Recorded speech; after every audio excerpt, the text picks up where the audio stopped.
Is that the right? Yeah, I think that's the right one. Okay. So today is March 19th. So we are going to, well, continue where we left off last class, which means that we're going to finish the woo clap and then start templates. Um, so yeah, in terms of what's due, I mean, it's pretty quiet. Tutorial 8. Which is a little bit of operator overloading and some virtual inheritance, I believe, if I remember correctly. And then tutorial 9 will be on templates. And after we're done templates, that's basically everything you need for your assignment. Then everything else is sort of, well, we'll look at some of it on the tutorial 10, on the bonus tutorial, and some of it will still appear on the final. I did have other students ask me about the final. It's a little bit early. I haven't written it yet, although I have some ideas. It's going to be some general knowledge questions, multiple choice, which really I've been shying away from so far. So tests 1 and 2 have been mainly programming. I wouldn't be too intimidated by the multiple choice general knowledge. You probably do find there's some tricky ones, and then there's some ones that are sort of uh, pretty easy as long as you study, and I'll give you plenty of resources to do that. The other thing that'll appear is some code base very similar to your assignment 4, and then there'll be a bunch of questions on that. Probably because I'm teaching 3 sections and there's like 600 students total, and I don't have any TA hours for marking, so it might all be multiple choice. And even if there is written programming questions, there'll be very, very few. Yeah, that's just sort of with 600 students, I've done it before. I've marked, maybe not 600, but like 5 something, and it takes a long time.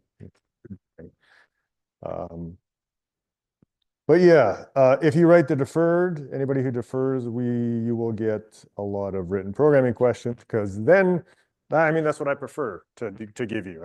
So I can give you that on the deferred. Just to keep that in mind. Historically, I've gotten, I guess, it seems like every semester I get more people writing the deferred. And anyway, uh, any questions on any of the schedule or anything else? Okay, so more information coming on the final exam, obviously, as I know more myself. So we'll start by. So we started this woo clap. I'm not exactly sure. Should I reset the event? No, I'll keep it up. Where here it is. So we'll just continue it. I've added a question, and I'll just keep all the results from before, and you can re-answer or answer again. So I'm not sure exactly what state we left off in, but yeah, we'll finish it off, um, and perhaps repeat some of these questions, and then move on to templates.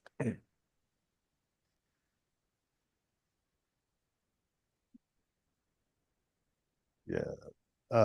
So yeah, while I'm waiting, another question that comes up is, will X11 be on the final? And perhaps, but I am not a fan of boilerplate. You don't, every time I have to write a bunch of boilerplate, I just look it up, right? You shouldn't have to memorize that stuff. You should understand how it works. And from that perspective, I wouldn't expect too much outside of what we've done, in terms of like placing rectangles. Maybe I'll ask you to write some function that tests to see if these rectangles intersect or something like that. But very doubtful that I would ask you sort of very X11 specific functions that you would have to memorize. I'm not a big fan of that. All right, let's try this out. Um, yeah, when should an object be returned from a function by value? Okay, so I thought I added this question because I thought it had good context, right? So we were taking operator overloading, and some of the things that operator overloading focuses on is memory, and specifically things like cascading and And well, returning objects by value or by reference. So when should we do that?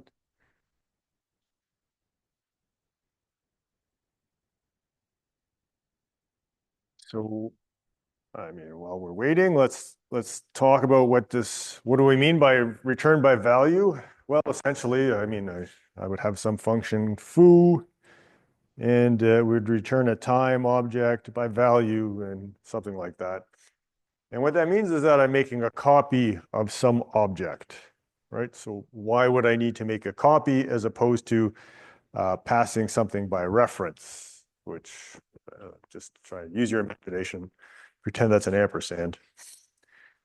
And the answer is in this case here. So if I have to make a temporary time object in my function, so I have my stack frame here, and I make a temporary time object, and I want to return that temporary time object maybe to the calling function.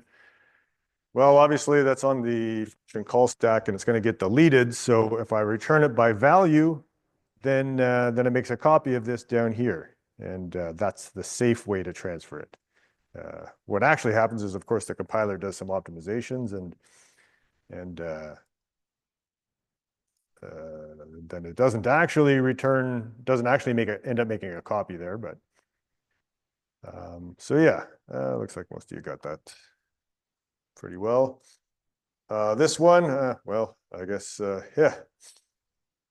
If any of you would like to, if there's anybody here who was not here last class, and which of these operators for the time class should return a time object by reference? That is, return type time ampersand, right? So now, the rule of thumb is when in doubt, return by reference, unless you need to return by value. And we need to return by value if we make a temporary object and return it. So which of these functions makes a temporary object and returns it? And well, let's put this one out right away because this should return an O stream. This is just a distractor. So this one does not. Does not return a time object by reference. In terms of what should I return here? Well, I should return a time object, right? I want something to be returned when I say A plus equals B.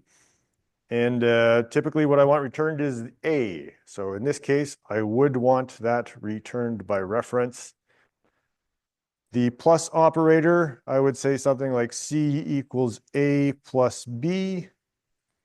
And now, well, I want to add A and B together and return the resulting value, but A and B should be unchanged, which means that I want to make a temporary time object in this case and return it.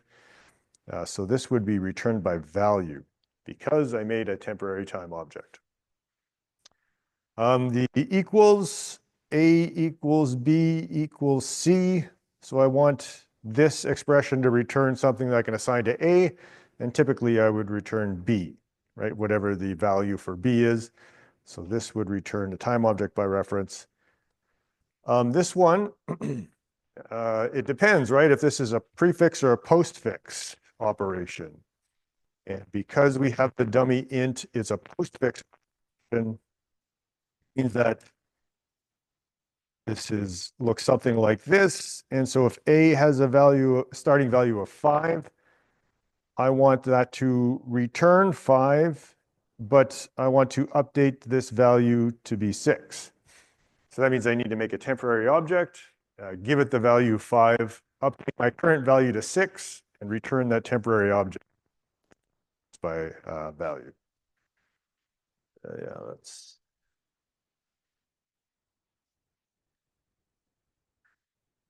So yeah, it is 1 and 4, which, oh, yeah, more spoilers.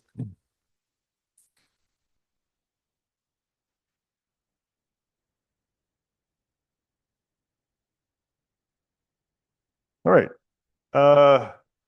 Did we get, I think I think we left on this one, but we didn't figure out the correct answer. But I have 3 basic instances of a double equals operator. So one of them is here, right? I mean, I'm declaring it as a friend, so, there's an implementation somewhere else. One is a member function here, and one is a member function here. And so I make this call, time t, and then t is t equal to 3. Which of these functions is called? 1, 2, or 3? All right, well, let's go over how we figure this out. That is, well, we can look at the parameters, right? So here t equals 3. So this is double equals is a binary operator, and the left-hand side parameter is a time object, and the right-hand side parameter is an int. So if we look at this, well, this is a global function, and we explicitly pass in both parameters, and it just so happens the left-hand side parameter is in first, and the right-hand side operand is the second parameter. So the left-hand side operand here is an int, which does not match this signature. So it's not number 1. Number 2 and number 3, the left-hand side parameter, well, I'm only explicitly passing in one parameter. The second parameter, the left-hand side parameter, is implicit. It is the this operator, right? So now we have the left-hand side parameter is this. And in this case, this is a time object, and the right-hand side parameter is an integer, which would be number 2. Right, so the left-hand side parameter is implicit, the right-hand side parameter is explicit, and it's explicitly an int. So yes. And yeah, so number 2. Questions? Okay. Which of these would be global functions?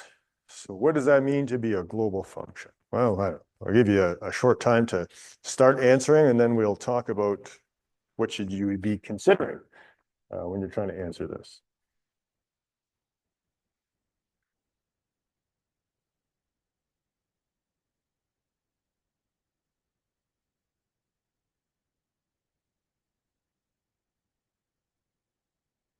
Okay, so what, in terms of a function signature, would give away that it's a global function? Well, these operators have a certain number of operands. And so for instance, if I have 2 operands, right? So this stream insertion operator takes 2 operands, maybe an O stream and a time. And if I have a member function, the left-hand side operand is implicit.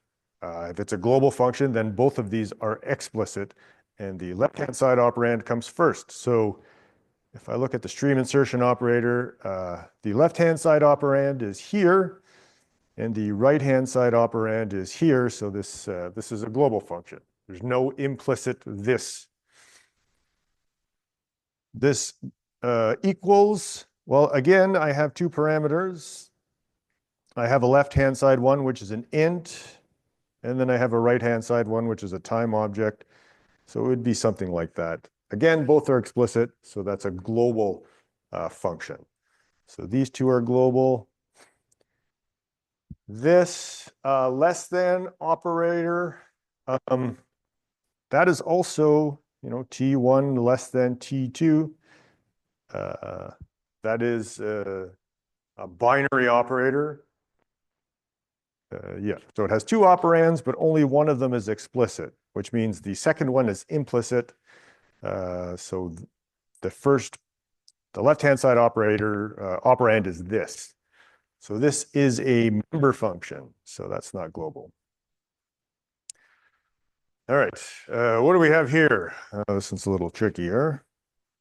So we have an increment, and it happens to be a postfix increment. And we explicitly pass in one parameter, but technically this is a operator on the time object. And so we did not explicitly pass in a time, we passed in an int, which is a dummy parameter that tells the compiler that this is a postfix operation, which means that this guy here is not explicitly passed in. It's implicitly passed in. So this would be a member function. And then here we have something very similar, except now we've explicitly passed in a time variable. So this would be, first of all, it would be a prefix operation because there is no dummy int, and I've explicitly passed in the operand, which would make it a global function. All right, a lot of detail there. Questions? Okay. Do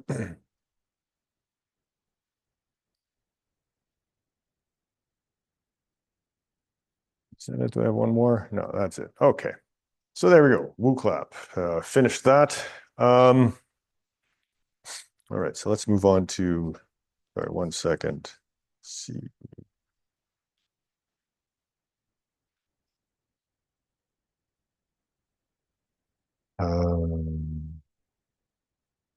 What number are we on? 16, I think. There we go. Templates. Okay.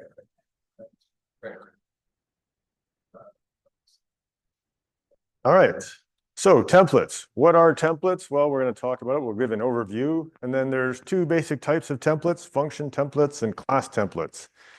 And then we're going to start looking at the standard, what's called the standard template library, right? So it's a template library because they are all templates, more or less. Mainly they are collections, but also algorithms that operate on collections. So we're going to start talking about the standard template library a little bit.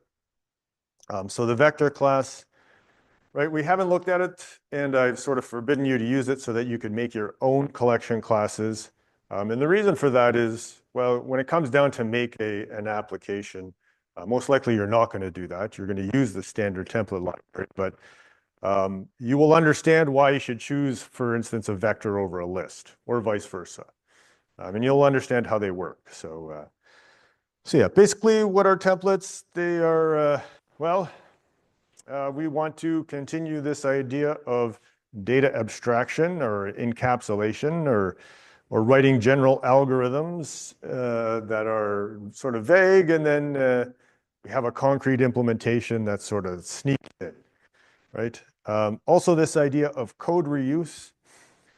I'm not a huge proponent of this. I think there are maybe too heavy a reliance on libraries because most libraries have a cost to them. And if you're writing fast code, then you have to take that into consideration.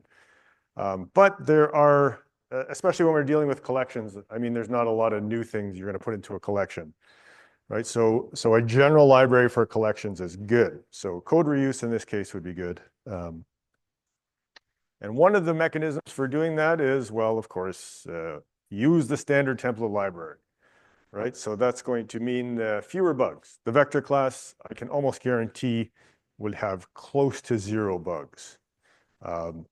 So close, in fact, that it's probably, if you find a bug, it just means you didn't understand what was happening.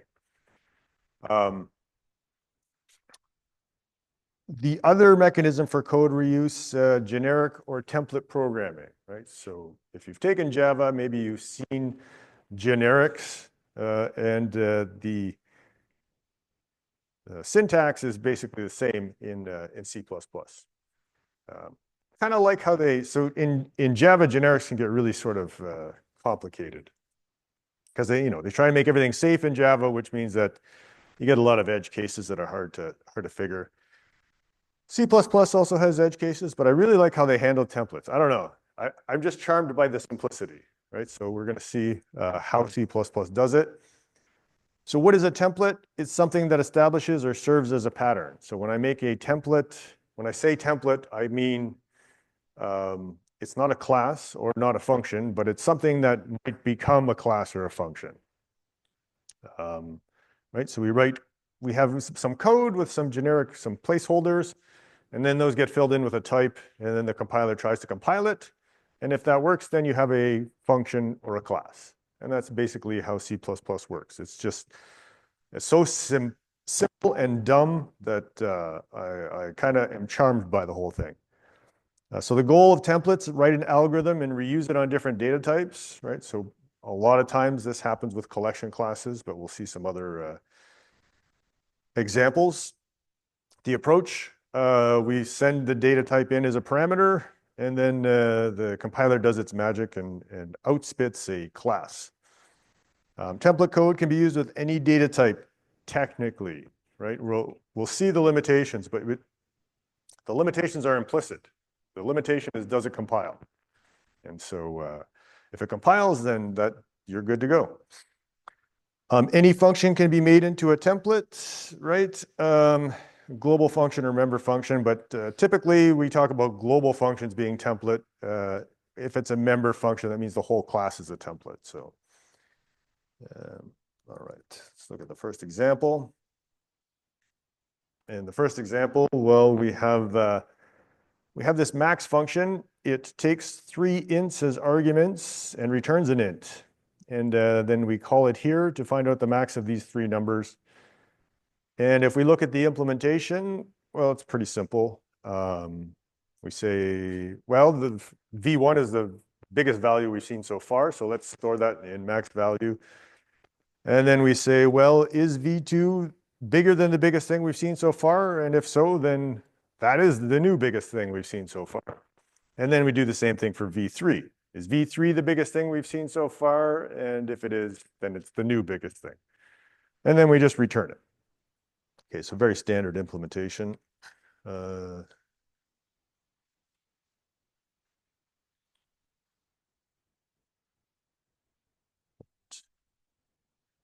the max number is 44, and that seems to be correct. Let's make sure it's just not a quirk. 72. Okay, so our max function works wonderful. Let's maybe we want to compare some floats. Now, the compiler's not complaining, but if I do try and compile this, it doesn't work, right? There's possibly some implementations where it would try and convert these into ints, but not here. It just says, no, I can't do it. But I want one of these functions for floats, so I'm going to make one. I'm going to go away.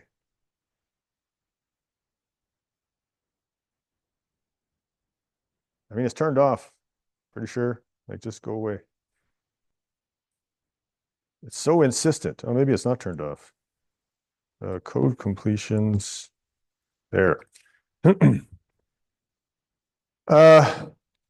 So yeah, I want one of these for floats. So I'm going to copy this, right? I am going to replace all instances of int with float, because basically that's the same structure.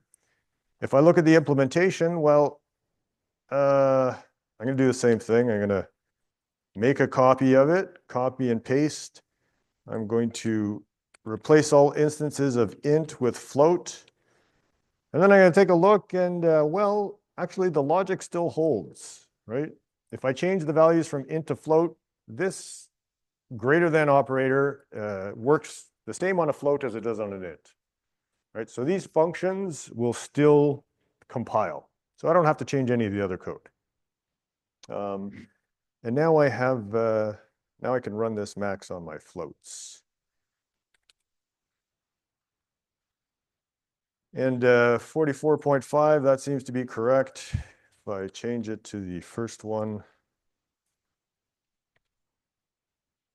Okay, 63.1.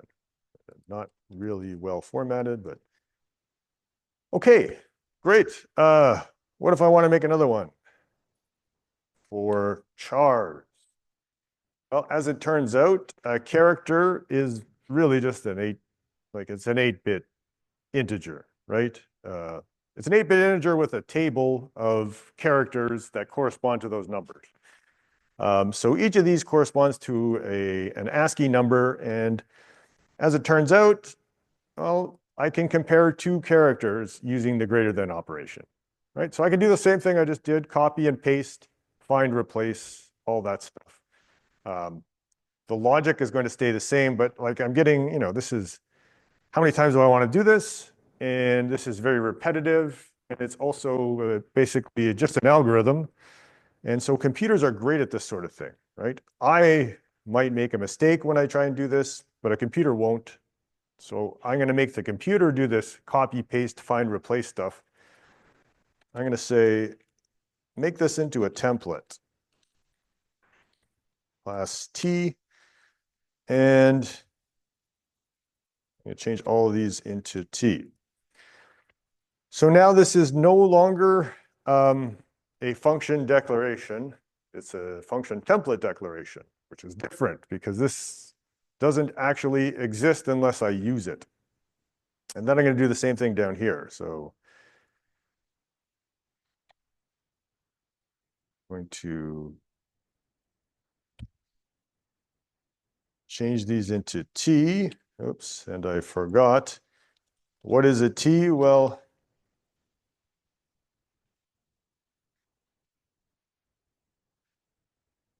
I'm going to declare this implementation as a template. Okay, so now I don't actually have a function. I have a function template. And well, let's run this and then talk about what happened. Okay, so 7263.1, that's the same as up here. And then small z. If you look at the ASCII table, the first one that comes in the alphabet is capital A, and then goes up to Z, and then it starts with small a and goes up to small z, and so small z has the largest value, right? So this correctly returned small z. And I didn't have to do all that copy and paste and find replace. What happened is the compiler did that for me. So this is not a real function, but when I called max here, the compiler looked and said, oh, there's 3 ints as parameters. And I don't have a function that matches this, but I have a function template that has 3 of the same type parameters. And so it matches this pattern. And so it does exactly what we just did. It does a copy and a paste and a find replace, T with int. And then it comes down here and says, oh, this is the matching implementation. Well, I'll do the same thing. I'm going to copy, paste, find, replace T with int, and then it's going to try and compile it. And if it compiles it, then I have this function that I can call. And it's going to do the same thing for float, right? It's going to say, well, I have one of these for ints, but I don't have one for floats, but the float matches this pattern. And so again, copy, paste, find, replace on the prototype and on the implementation, exactly like we did, except the computer does it, and the computer is very fast and good at it. And then it does the same thing for characters.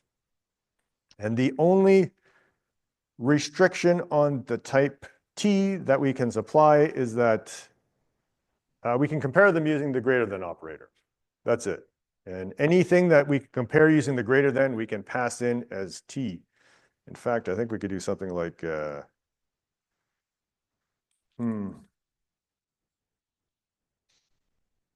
believe a string will do the same thing, right? Max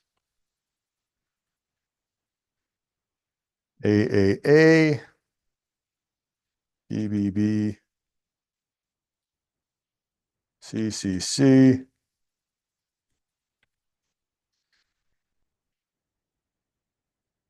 That should work because we can compare strings using that greater than operator. And really, A's?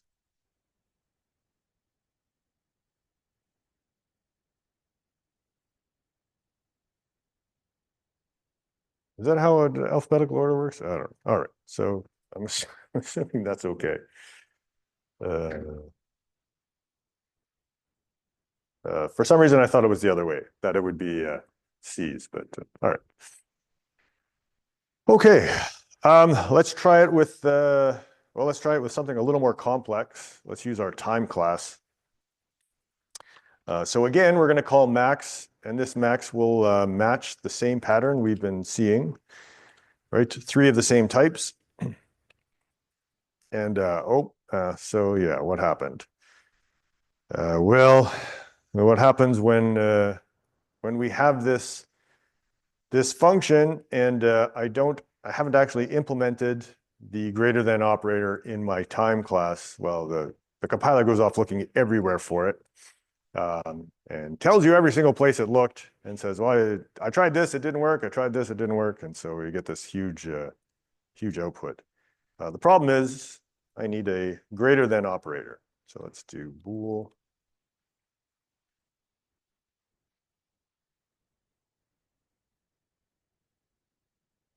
Um,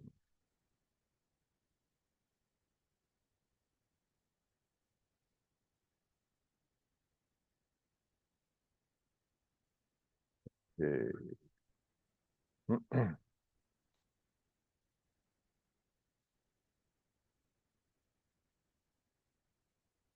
Put that there, and then it's, well, we're just going to use the convert to seconds and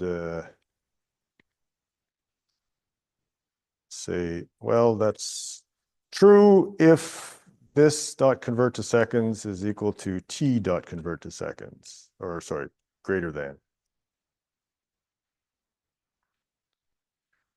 All right, so now our time class has this this operator, and again, the only criteria is, does this compile? So now it should compile.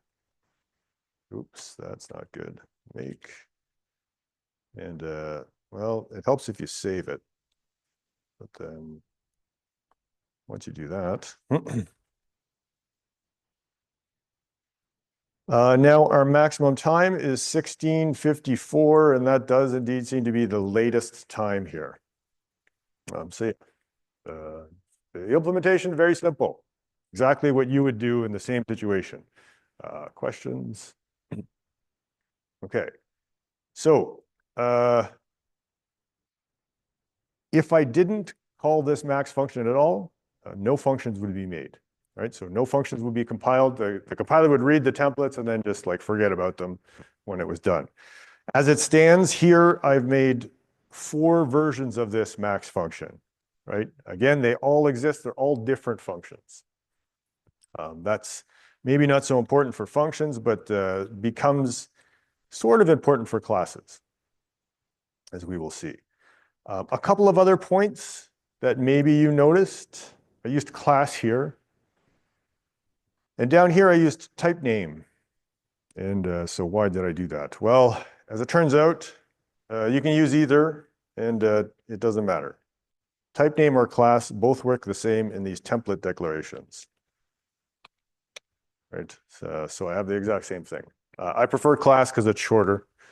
That's the only reason. There is a difference between type name and class in other contexts, as we'll see, but here it doesn't matter which you use. The other thing is I used T here for the type, and I used T down here, but I didn't have to.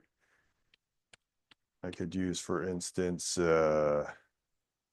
P, right? The compiler doesn't care. It's just a simple find replace operation. So I have to do it correctly though. That's the key. Right, so it works exactly the same. And also I'm using a single capital letter as is convention, but I could also say like I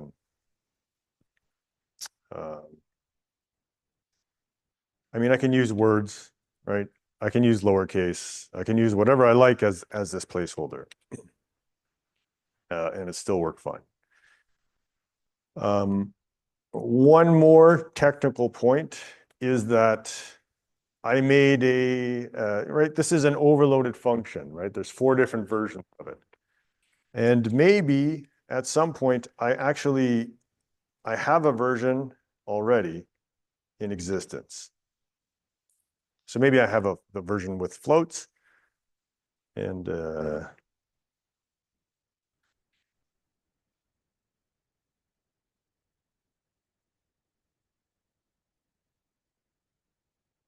right? So yeah.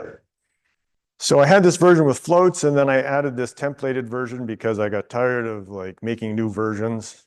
Um, so what happens when the compiler sees this? Well, let's actually in float version.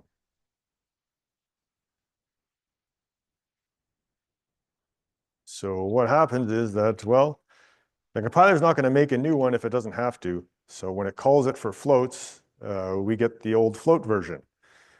And yeah, anything else, we get the new and improved templated version.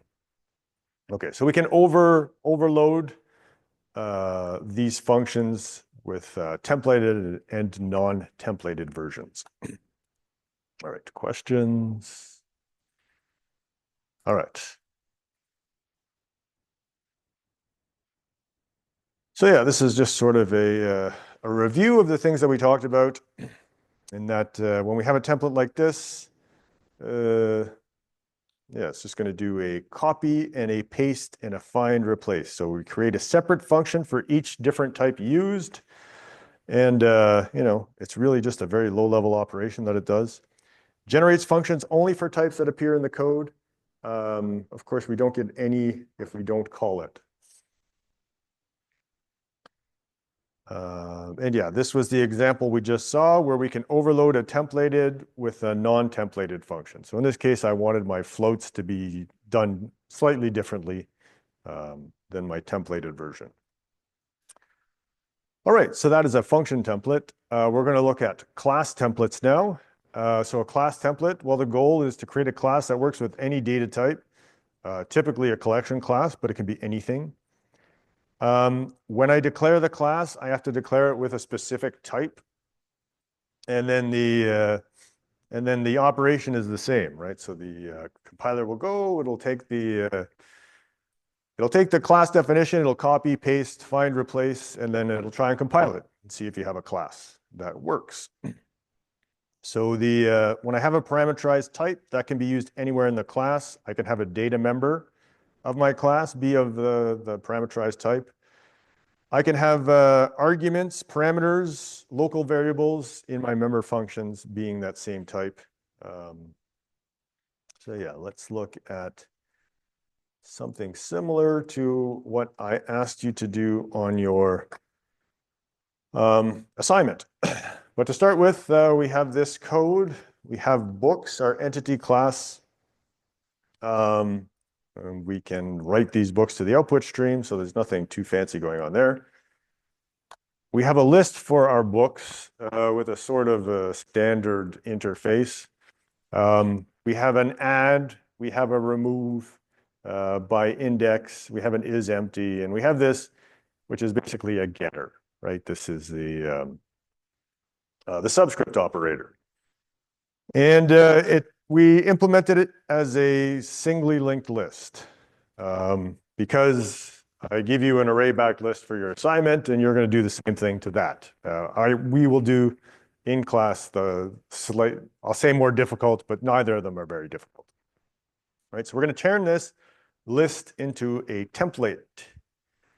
And then we'll talk about sort of what happens. And the other thing you'll notice is that I've used bad design. That's nothing new for what I do in examples. But the implementation is in the same place as the declaration. That's done, in this case, though, it's done deliberately. Because when I make a template, this is how I want it. And we'll talk about why we would want it this way. But for your assignment, I give you some array class or whatever, I forget what it's called. And I do exactly this, right? There's the declaration and then the implementation right after it in the same file. And for your assignment, you should keep it that way.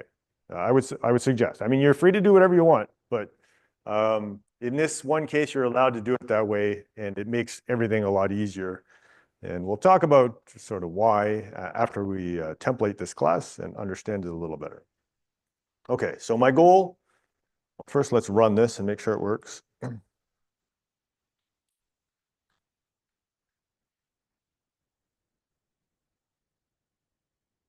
Nothing really. All right. All right, there's the books. Okay. Ender's Game, Dune, Foundation, Hitchhiker's Guide to the Galaxy. So I'm going to, again, refactor this to make this a templated list class. Because maybe I want to actually also have a list of ints or what have you. Okay, so we're going to make this into a class template. So the first thing we do is our class declaration. We say, we put the template modifier.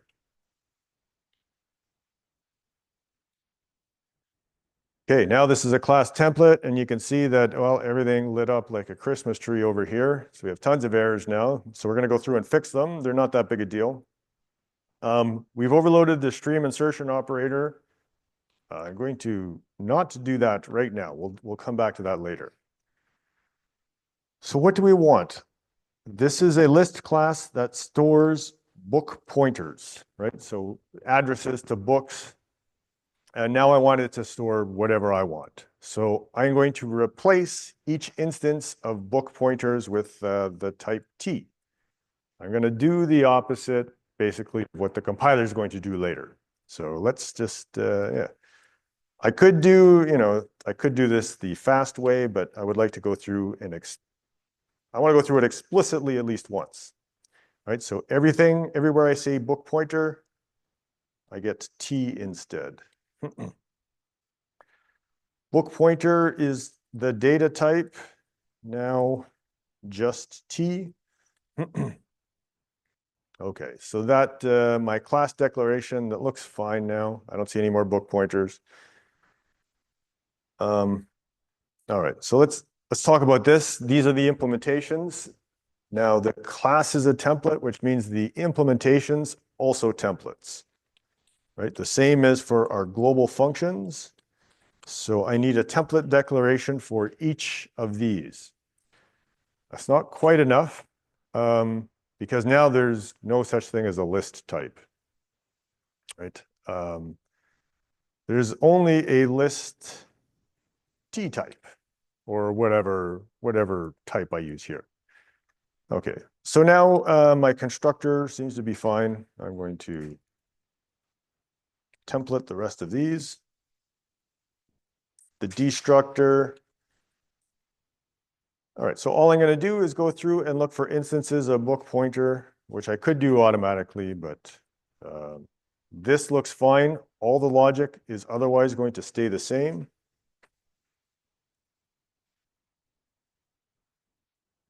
T is empty. That looks good.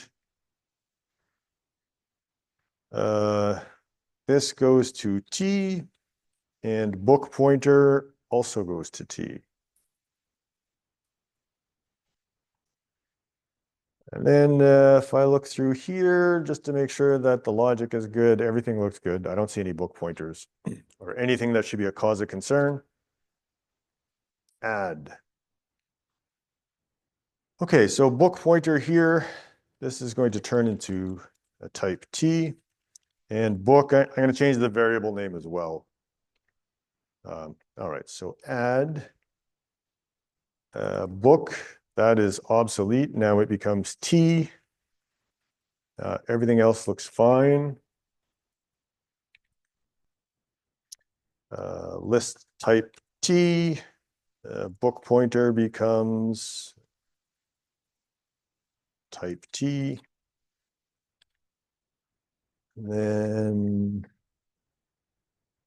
here's another book pointer that becomes T, and I'm going to make this into T as well. And then return book, that becomes little t. Okay, so that's almost done. There's only the stream insertion operator, which again, we're going to come back to. All right, so that's it. That's basically what you have to do for your assignment on an array backed list. Just that, and then make sure it works. So, well, let's make sure it works. Let's go here. Now, obviously, everything is fine except for this declaration.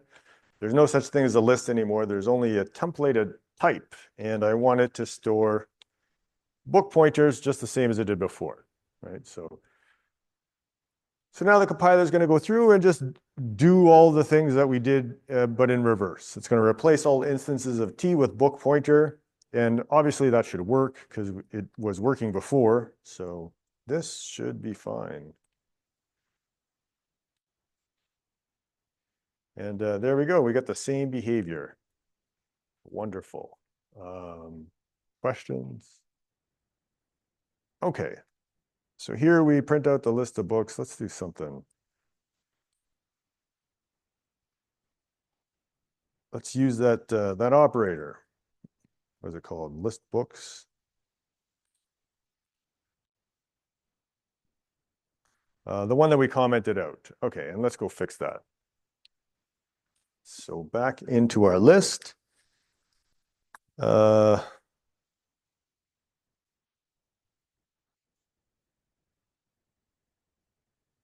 All right, so this, well, the compiler is obviously complaining a bunch. This is the implementation. So we have a couple choices here. To start with, we're going to make this a template. You don't necessarily have to, if you know what specific type this is going to be, right? I could say, I could actually do this. Well, this is for a list of book pointers. And then, well, I have some stuff I have to fix in here, but I could do that. But to begin with, let's make it a template. Let's just say, let's generalize this as much as possible.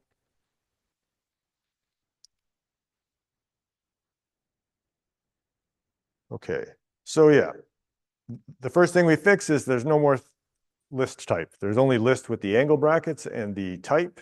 And so that also goes for here. And so that looks sort of good. We'll come back to it. The friend declaration, which we commented out, commented back in. Let's just try and compile and see. The compiler is going to complain about a bunch of stuff. So we have an error down here. Current node was not declared. That's fine. We'll figure that out. But there's a warning about this friend declaration. And the compiler is like really kind of a friendly warning. It's like, are you sure? Are you really, really sure that you meant to do that? This is not what you intended. Make sure the function template has already been declared. Or add these angle brackets, right? There's no more list type. There's just this. But if I do this, again, it's, are you sure? Is this really what you wanted? So what am I doing here? You can think of this as separate from the class, right? This is a friend declaration, but it's really not part of this class. So this template declaration is part of the class. And then I'm using this type in this sort of forward reference of a function, which is not really what I want. I actually, the same as when I declare a function prototype, I make it a template. This is a function prototype declaration, and I should give it its own template parameter. And so I could do this. And if I do this, then the compiler is going to be really mad. Very unhappy. And also a warning. But the big deal is it's going to say, where is it? Shadows, right? So this template declaration and this template declaration are sort of like a variable declaration. I've given them the same name, which means that this T is now going to hide this T. So when I have a friend function inside a class and it's a templated function, I need to use a different variable name. If none of that explanation makes sense, then just remember this is the format. You can just memorize that as well. All right, questions? Okay, so well, let's see what errors are left. Still one. Let's get that on a page by itself. Current node not declared in this scope. So what is happening here? So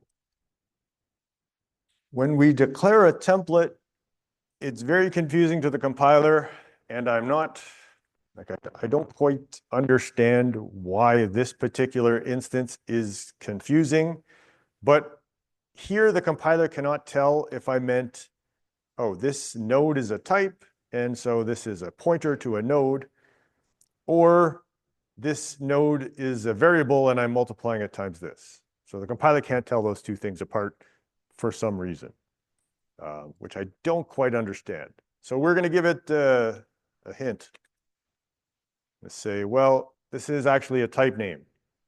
So it's a type, not a variable. And then, so now it's a pointer of type node, and I'm declaring this as a pointer. Okay. Otherwise, it's, if this was a variable, this is legitimate C++. So now, finally, this should work. All right.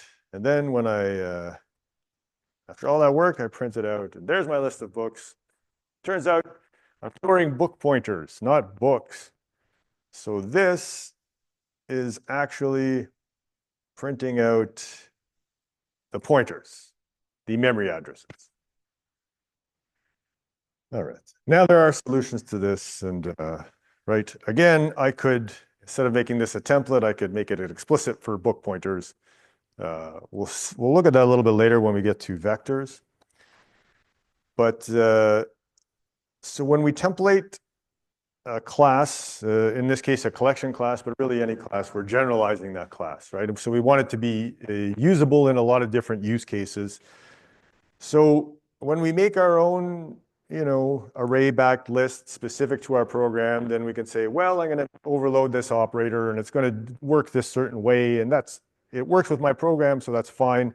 But now when it has to work for every program, we have to be aware that this may or may not be a great idea, right? People probably don't want to print out their memory addresses. So this may not be the best solution, but it does work. And now we can also say, well, also make a list of ints, array ints. And then I can populate that list, and then I can print out that list the same as before. And there's my list of books like before, but my list of ints prints out correctly because, well, they're ints, right? So, yeah, I get the numbers back. All right, questions? Okay. I think that is it.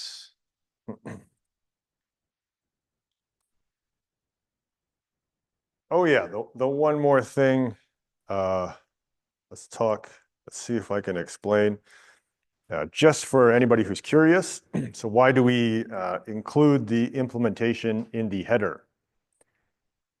So let's imagine we did this list.h. We have some file with our template, and then we have list.cc with all of the implementation.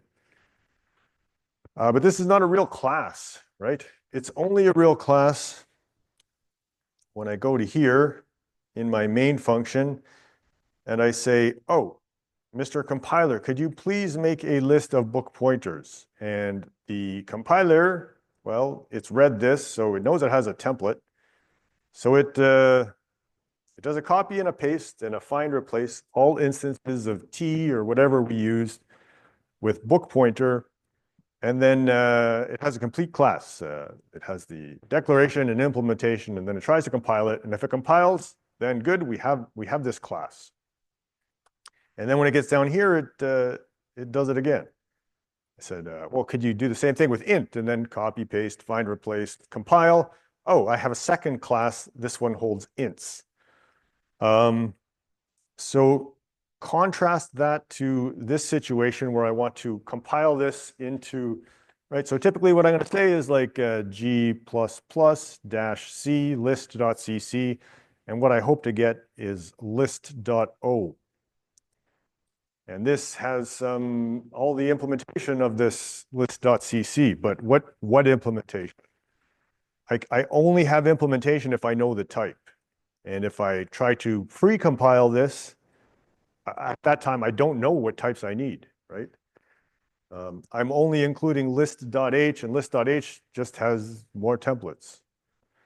So I really have to, so one of the solutions, there are other solutions, but one of the solutions is just we put everything into a header file, get the declaration and the implementation, and then in my, in my main, I include everything, and then when I do this, the compiler has all the information it needs, and it just compiles it on the spot. If I try and do it the other way, you will run into problems. Ways are, if you know what types you need, then you can do this. But if you don't know what types you're going to need, then this is a bad idea. All right, questions? All right.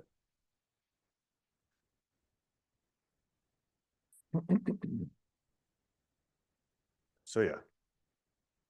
And if none of that makes sense to you, that's fine. Just keep the source code in with the header file in a templated class.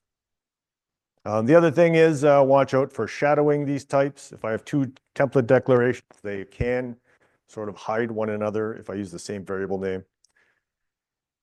And yeah, as mentioned, these two things are the same in this context. So declaring a template, I can use class or type name.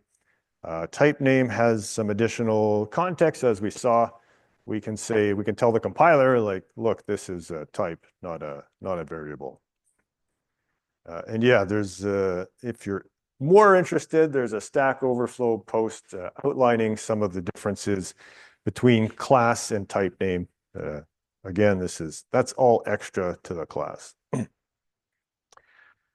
So how we implement a class template? Well, we write a class with a type variable, and then the compiler creates a new class based on types of classes we declare, right? So we declare a list of book pointers or a list of ints. New classes are only generated for the data types used, and yeah, basically the same as the functions. All right, so let's look at a few more examples of templates.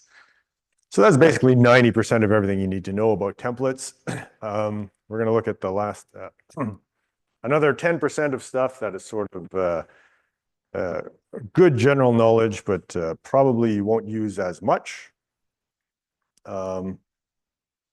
So we have, for this example, we have a map item. So basically your basic dictionary type data structure, right? I have a key and I have a value, right? So dictionary, like if I give you a word, you give me back the word is the key and you give me back the definition, that's the value. And so we have this associative data structure. So we have a map item, the key is an integer, the string is a value. We have a little set function and the stream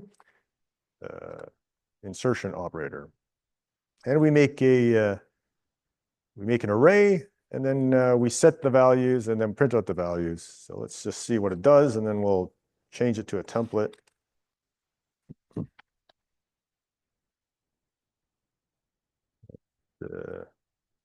All right, so what it does is it prints out some really, really old hockey players.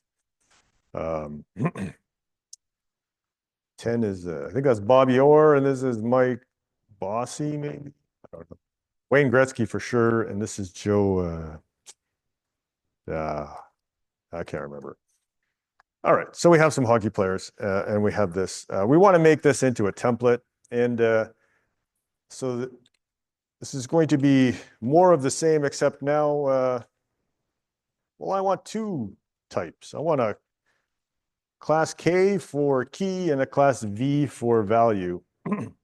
So, and I want to change this int to a type of K, and I want to change this string to a type of V. And then, yeah, so this is my class is now a template. That's great. Also, this, we're going to, even though it was a little bit unreliable before, this we will make into a template as well, right? This output stream. A and B, because we don't want to shadow these. And that means this map item is A comma B. Okay. Again, all implementations also have to be declared as templates. And this type now has to explicitly contain the templated types. Otherwise, oh, this goes K. This goes V. Did I miss? I guess I missed these here. K and V. All right. This is a templated function now. Map item K comma V. And yeah, all right. So now our map item converted to be whatever we like. So, well, I have to now be explicit. Int string. And now everything should work the same. Yeah.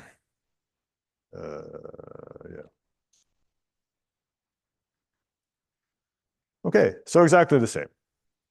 But now if I want to do something a little bit different, maybe I want to make I want to store some grades. So Timmy, Harold, Matilda, and Stanley, I want to store their GPAs. So now I want a map that maps a string to a float value. And well, I can do that, right? So Timmy, Harold, Matilda, and Stanley all printing out. All right, so yeah, we can have multiple types inside our template declaration. Questions? All right. All right, let's do something. So here is our map item once again. The same thing, well, same thing, slightly different, but well, before we had a raw array, let's now wrap it in another class, right? So we're going to wrap it in a myMap class. So it's still going to be an array of map items, but I'm going to have it contained in this other class, which means now this class should also be a template, right? So I make myMap, which is a class. Let's look at the use case as well. So I'm going to declare myMap, which is just int string map, and then again, it's just a light wrapper around around an array of map items. And I want the map items to have the same types that I give myMap, right? So in this case, int and string. And so I want everything basically to work very nearly the same as what it did before. Okay, so myMap. So that means here I want to have an array of map items, map item.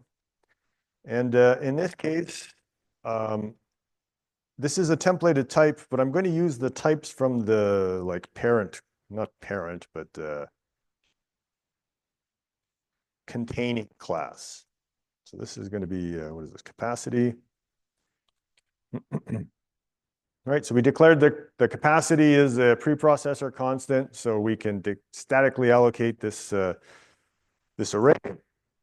But we're not going to individually template it because we want it to have the same types as our container. So we're just going to reuse T and V here. And then when we do the copy, paste, find, replace, of course, this T and V corresponds to this T and V, and everybody's happy. All right, so let's write these now. Templates. So I need a myMap.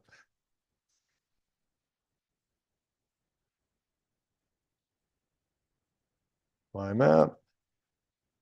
Size equals 0. All right, so we're just going to keep track of the number of items in here. And then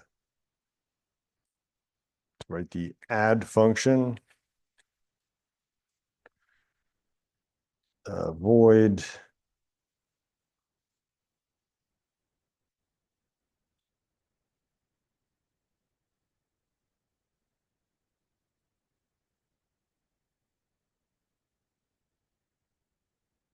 What's the problem? Add TV.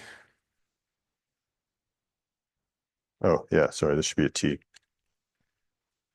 Okay. So in order to add, I want to, well, this is an array of objects. I just want to set.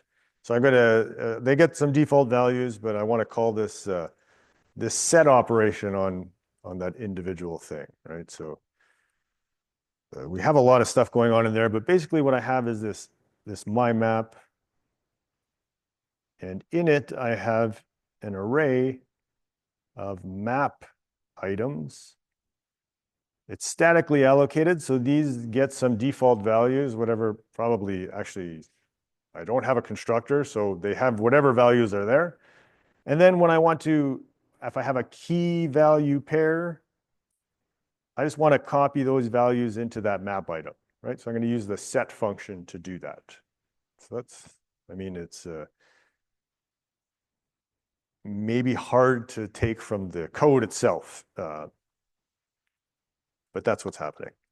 So I'm going to say, well, items at size is the next thing I want.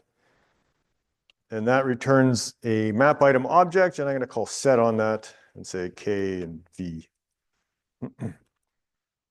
And then I'm going to increment the size variable. But before I do that, I'm actually going to check if size is greater than or equal to the capacity.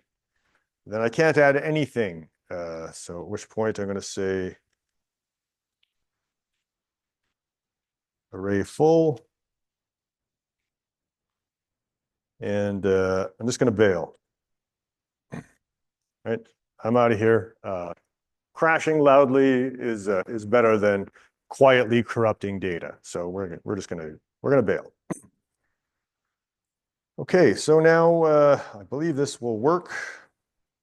So we have a map item, my map, with an int and a string and a bunch of, it's an array of map items wrapped up. And let's see if it works. I don't know. I sort of have my doubts. Of course I missed something. There is, where is it? My map. There is no array, it's called items.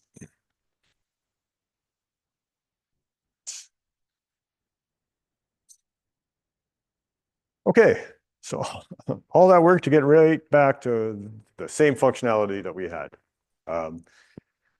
But we have a templated item contained inside a templated item, and I'm using the same types from my, my container. All right, questions? Okay. Well, what happens now if I want to say add Sue, right? I've added 4 hockey players. Let's add a 5th. Sue of the, I don't know.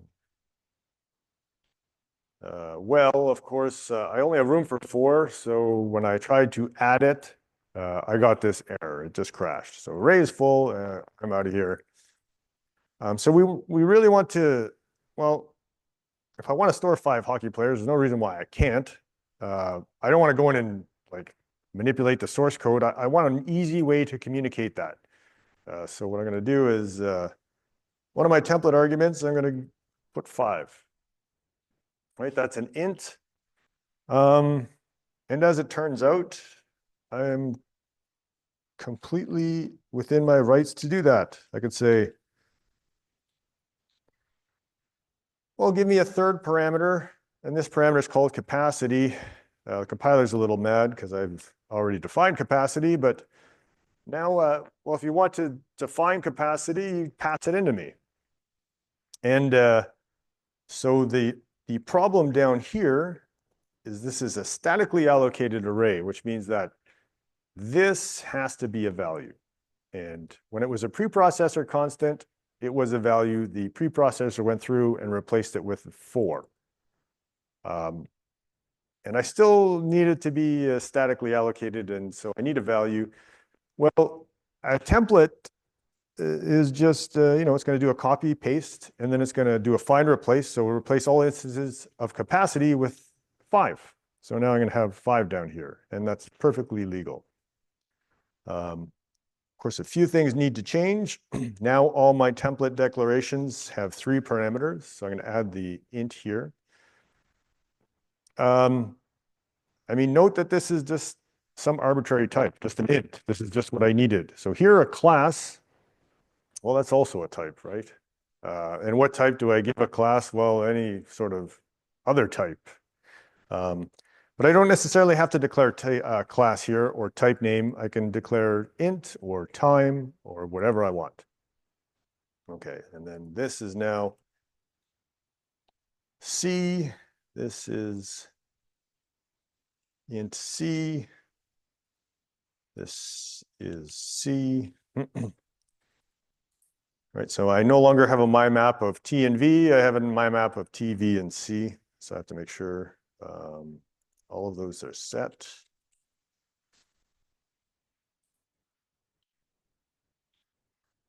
Okay, there is one thing. This here, psi is greater than or equal to capacity. Well, now it's actually, I just put C here, so let's change that to C. Okay. And yeah, you'll note this has 3 parameters and this only has 2, and that's fine. Right, we can do that. So let's try. So that should work now. We should be able to add Sue to the hockey team. Oh, of course not. It's never actually that easy. Did I do? Wrong number of template arguments. I missed one. My map 55.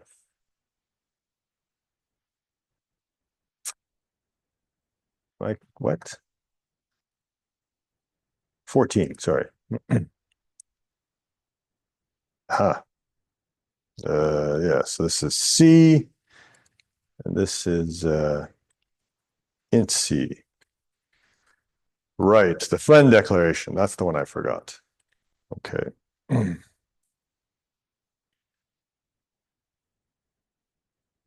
Okay, so now Sue can join the hockey team. We have room for 5, and we can also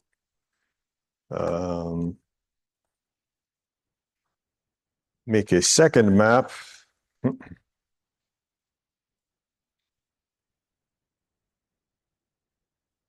Call it map 2, that we only have 3 players. I can add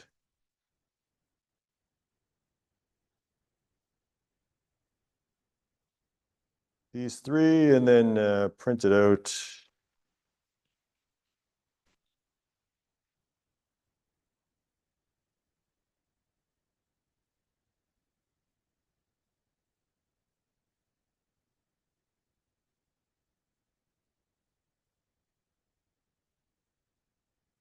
Okay. All right, so map 1 is here, map 2 is here, and if I try to add a 4th player to map 2, I would get an error. Yeah, array full. Okay, questions? All right, so what is the danger of this? 7 minutes. Okay, so let's talk about one thing to be aware of. So this is a very expensive operation, right? So here I passed in 5, here I passed in 3. This makes 2 different classes. That's a heavyweight operation just to change a int by 1, right? And sort of to demonstrate that, let's I'm going to make a public variable, but it's a static int cap. And yeah, I want to initialize this. It's a static. This is a good lesson in initialization as well. A static variable, it's I initialize it at file scope, right? In the source file, which in this case happens to be the header file. Well, it's also a template, so I have to declare it as a template. And then I can say int my map tvc cap equals C. Right, so now I've initialized it to whatever value I got for my capacity. So yeah. And as a static variable, I can, for instance, make oh,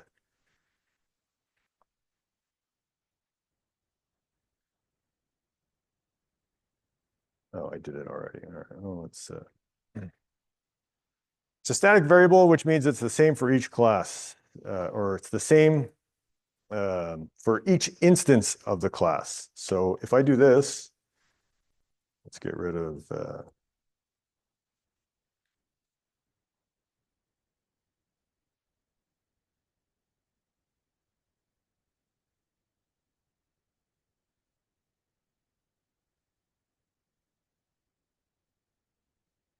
so map.cap and map2.cap. Okay, so these are static variables, which means if they're the same class, then they'll have the same value. And in this case, I declared int string 5 and int string 5. Those have the same parameters, which means, wow, that is, sorry, let me just add a little bit of formatting.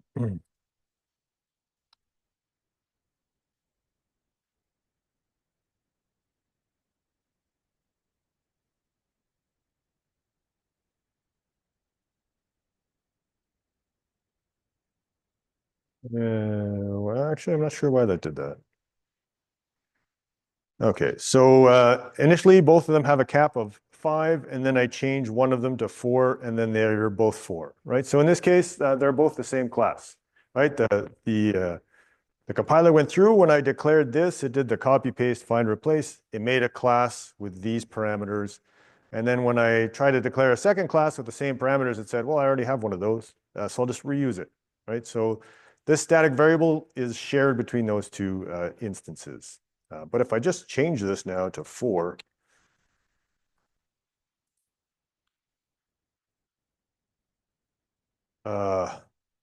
this is a bad idea. Let's change it to 3.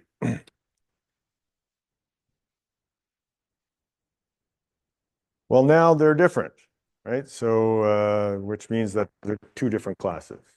All right. So the whole thing is just to illustrate sort of that this is this is a heavy, heavy operation for that one small change. There's probably a better pattern we can use, but we can do this, right? If we need to pass in information into our template, we can do it. It's just a parameter list. Yeah, questions? Okay. The last thing before I let you go is, well, maybe, maybe I don't always want to specifically declare I have a size 5. Maybe most of the time I need size 5. And so, but sometimes I need a different size. So I have a capacity here. I'm just going to give it a default value. I'm going to say, well, if you don't get this last parameter, then it's 5. And if you do get the last parameter, then give it whatever. And so default parameters for a template parameter list work the same as essentially as for a regular function parameter list in that, well, I only need to put it in the declaration. I don't need to add it to the implementations, right? So if by doing this, if I look here, you can see this error goes away and then everything should run the same as before, essentially. So I have 5 hockey players by default. Also, right, maybe I want to get even fancier and say, well, most of the time my value is a string, and most of the time this guy's an int. Well, that's okay too. I can just say, well, just make me the regular my map, right? And it'll use those default values. And I still have my 5 hockey players, and the cap is 5. But like parameter lists, I cannot leave out a middle parameter, right? If I have default parameters, they all have to be to the far right. So if I try to compile this, it's gonna complain. No default argument for v, and then I got a bunch of other errors that are simply because this didn't compile correctly, right? So yeah, default parameters. Same as regular parameters. It's a parameter list, not so different from a function parameter list. All right, so that is everything you probably wanted to know about templates and a few things that you didn't, but so that's it for today. Get your tutorial 8 in this weekend. And if you have an old copy, pick up the new copy, right? There's some changes. I had an old version up there. I changed it yesterday, I believe. But yeah, other than that, I have office hours tomorrow at 1. If I don't see you, have a good weekend, and I'll see you next week.